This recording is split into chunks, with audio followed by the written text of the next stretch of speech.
तो जैसा आपको पता है आज का हमारा टॉपिक है magnetic field at centre of circular coil. तो ये जो है एक एप्लीकेशन है किसकी, बायो-सैवर्ट लॉ की। बायो-सैवर्ट लॉ की हेल्प से हमको इस सर्कुलर कोइल के सेंटर पर एक मैग्नेटिक फील्ड कैलकुलेट करना है कि मैग्नेटिक फील्ड सेंटर पर होगा कितना। तो आइए देखते हैं। जैसे कि हमने पहले से ड्रॉ करके रखा है सर्कुलर कोइल को। ये हमारे पास एक सर्कुलर कोइल है, हमने एक नीचे बैटरी को अटैच किया है। इसमें बैटरी के थ्रू जो करंट है वो कितना है, आई करंट फ्लो कर रहा है और यहाँ से आउट हो रहा है। अब अकॉर्डिंग टू बायो-सैवर्ट लॉ हम क्या काम करेंगे, इस सर्कुलर कोइल को छोटे छोटे करंट एलिमेंट में डिवाइड कर लेंगे। तो हमने इस कोइल को इस प्रकार करंट एलिमेंट में डिवाइड कर लिया। हमने एज्यूम किया कि एक करंट एलिमेंट ये है जिसमें करंट कितना जा रहा है, आई, और इसकी जो लेंथ है वो कितनी है, dl। ये सेंटर है O जहाँ पर हमको मैग्नेटिक फील्ड चाहिए। मैंने सर्कुलर कोइल की रेडियस को मान लिया है r। ये जो करंट एलिमेंट है इस सेंटर से r डिस्टेंस पर लाई करेगा और ये जो करंट एलिमेंट है ये पॉइंट O को मिलाने वाली लाइन के साथ कितना एंगल बनाएगा, 90। आपने पढ़ा है कि जब हम सर्किल के सेंटर को सर्कमफरेंस से मिला देते हैं तो जो रेडियस वेक्टर होता है वो वंडर पर कितना एंगल बनाता है, 90। तो यहाँ जो थीटा होगा वो कितना हो जाएगा, 90। ओके। अब बायो-सैवर्ट लॉ के according magnetic field due to current element कितना होता है, ये हम सभी जानते हैं। dV is equal μ0/4 pi I dl sine theta over r square. अब क्योंकि यहाँ थीटा 90 है तो जब यहाँ थीटा हम पुट करेंगे तो वैल्यू आएगी μ0/4 pi I dl sine theta means sign 90 upon r square. ये हो जाएगा μ0/4 पाई I dl साइन 90 की वैल्यू हो जाएगी 1 अपॉन r स्क्वायर। ओके। अब ये जो मैग्नेटिक फील्ड निकल के आया है ये आया है इस करंट एलिमेंट के थ्रू। बट हमें क्या चाहिए, हमें इस पूरी सर्कुलर कोइल के थ्रू मैग्नेटिक फील्ड चाहिए सेंटर पर। तो हम क्या काम करेंगे, एक ही एलिमेंट लिया हमने, एक ही एलिमेंट हो गया, एक ये हो गया, ये हो गया, ये हो गया और ये हो गया। तो हम छोटे छोटे एलिमेंट की वजह से मैग्नेटिक फील्ड निकालेंगे और उन सभी को एक साथ कर देंगे ऐड। तो वो क्या होगा, इस सर्कुलर कोइल के थ्रू कंप्लीट मैग्नेटिक फील्ड हमको मिल जाएगा। तो वही काम हम करने जा रहे हैं कि total magnetic field at centre,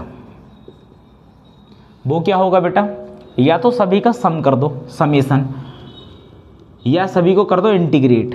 तो मैं इंटीग्रेट कर रहा हूँ, क्या हो जाएगा, इंटीग्रेशन ऑफ dv। वैल्यू रखेंगे इंटीग्रेशन ऑफ dv, ये हो जाएगा बेटा μ0/4 pi I dl upon r square. मैं इसको लिखूँगा μ0/4 pi I upon r square integration dl। ये मैग्नेटिक फील्ड चल रहा है। अगर हम इसको ध्यान से ऑब्जर्व करें तो ध्यान से ऑब्जर्व करने से हमको ये पता चलेगा ये जो इंटीग्रेशन ऑफ dl है ये क्या है बेटा, सर्कुलर जो कोइल हमको दी गई है उसकी टोटल लेंथ। ये जो सर्कुलर कोइल हमको दी गई है उसकी टोटल लेंथ। तो मैंने अभी के लिए इसको कह दिया μ0/4 pi I over r square और इसको मैंने कह दिया L।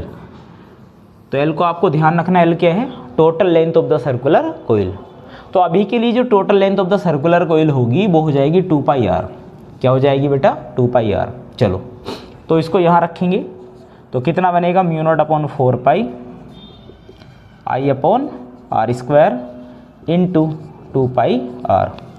अब r से एक पावर कैंसिल, 2π से ये 2 टाइम्स कटेगा तो बनेगा μ0I upon 2r। This is the magnetic field at centre of circular coil. आपको बात समझ में आ रही है, ठीक। अभी इसमें क्या है, हम कुछ इसके स्पेशल केसेस लेते हैं जैसे कि, तो अभी के लिए जो हमारा फॉर्मूला है, एक तो इसको याद रखना है आपको, क्या, b is equal μ0/4 pi I upon r square into L। L is the total length of the circular coil और L is the total length किसकी, उसकी जिसकी वजह से हम सेंटर पर मैग्नेटिक फील्ड निकाल रहे हैं। क्लियर, चलो कर। अब जैसे कि मान लो इसी क्वेश्चन में हमारे पास ये जो सर्कुलर कोइल थी, अब ये कंप्लीट कोइल ना होकर एक आर्क हो जाए। मान लो हम ऐसे बात कर रहे हैं, ऐसे ये हमारे पास क्या है, एक आर्क। इस आर्क की बात कर रहे हैं, केवल इस वाले की, बाकी क्या है, डॉटेड। ऊपर हमें सर्किल से कोई मतलब नहीं है, हम केवल किसकी बात कर रहे हैं, जो ये सॉलिड आर्क है। हमने मान लिया रेडियस कितनी है, आर, सेंटर ओ है, और ये एंगल कितना बनता है सेंटर पर, आर, अल्फा। क्लियर। तो अभी हमने पढ़ा कि पूरी सर्कुलर कोइल के थ्रू जो मैग्नेटिक फील्ड निकल कर आता है वो आता है mu naught upon 4 pi I by R square और into length of the arc. तो ये जो आर्क तुमको दिख रही है इसकी हमको लेंथ लेनी है। आर्क हमने रिलेशन पढ़ा है, आर्क इज इक्वल क्या होता है, आर इज इक्वल क्या होता है, हमने पढ़ा एंगल बराबर होता है आर्क अपॉन रेडियस। तो आर्क बराबर क्या हो जाएगा, एंगल इंटू रेडियस। एंगल कितना है सेंटर पर, अल्फा, इंटू रेडियस कितनी है इसकी, आर। तो जो आर्क की लेंथ हमको मिलेगी वो मिलेगी अल्फा इंटू आर। इसको यहाँ रखेंगे तो कितना होगा, mu naught upon 4 pi I upon R square into alpha into R. R से एक पावर कैंसिल, बनेगा mu naught upon 4 pi alpha I upon R. ये किसी भी आर्क के थ्रू जो मैग्नेटिक फील्ड होगा वो उसका फॉर्मूला हो जाएगा। यूनिट क्या होगी इसकी, टेस्ला। बात समझ में आ रही है आपको, ठीक। अब इस पर हम एक न्यूमेरिकल करते हैं। जैसे कि न्यूमेरिकल क्या है, मान लो एक सर्कुलर कोइल है और ये स्ट्रेट वायर है, दोनों कॉन्टेक्ट में रखे हैं। इस सर्कुलर कोइल की जो रेडियस है वो है आर, और इसमें जो करंट फ्लो कर रहा है वो कितना कर रहा है, आई, इस प्रकार ऐसे। और इस वायर में जो करंट जा रहा है वो कहाँ जा रहा है, ये करंट है बेटा ऊपर से नीचे। करंट इसमें भी कितना है, आई। यहाँ आई की जो वैल्यू है 2 एम्पियर और आर की जो वैल्यू है वो है 2 सेंटीमीटर। तो हमको बताना है जो सेंटर आपको दिख रहा है सर्कुलर कोइल का सी, इस पर नेट मैग्नेटिक फील्ड कितना हो जाएगा। तो हमको यहाँ दो चीज़ें दिखाई दे रही हैं, पहली एक तो सर्कुलर कोइल और दूसरी क्या है, एक स्ट्रेट वायर। हमने अलग अलग पढ़ा है कि स्ट्रेट वायर के थ्रू मैग्नेटिक फील्ड का फॉर्मूला क्या होता है और एक सर्कुलर कोइल के थ्रू मैग्नेटिक फील्ड का फॉर्मूला क्या होता है, जो हम बिल्कुल अभी पढ़ चुके हैं। तो करते हैं। Magnetic field due to circular coil, उसको मैंने कह दिया कितना है, V1। अभी हमने फॉर्मूला पढ़ा क्या होता है, mu naught upon 2 I upon R. Value रखेंगे, म्यू नॉट की वैल्यू होती है 4 पाई 10 पर पावर -7 अपॉन 2 इंटू आई कितना दिया है 2 एम्पियर, आर दिया है 2 सेंटीमीटर को मीटर में चेंज कर लेंगे, 2 10 पर पावर -2, 2 से 2 हुआ कैंसिल, 2 2 जा 4, ये बनेगा 2 पाई 10 पर पावर -7, ऊपर जाएगा +2। 2 पाई की वैल्यू होती है 6.28, 3.14 को मल्टीप्लाई कर दिया मैंने 2 से और ये बन जाएगा 10 पर पावर -5 टेस्ला। अभी डायरेक्शन, अभी इस कोइल में जो करंट फ्लो कर रहा है वो कैसे फ्लो कर रहा है, क्लॉकवाइज। कैसा फ्लो कर रहा है, क्लॉकवाइज।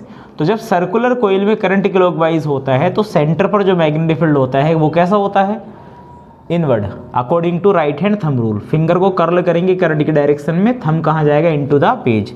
तो यहाँ जो मैग्नेटिक फील्ड है ड्यू टू सर्कुलर कोइल वो कैसा है, क्रॉस। अब निकालो मैग्नेटिक फील्ड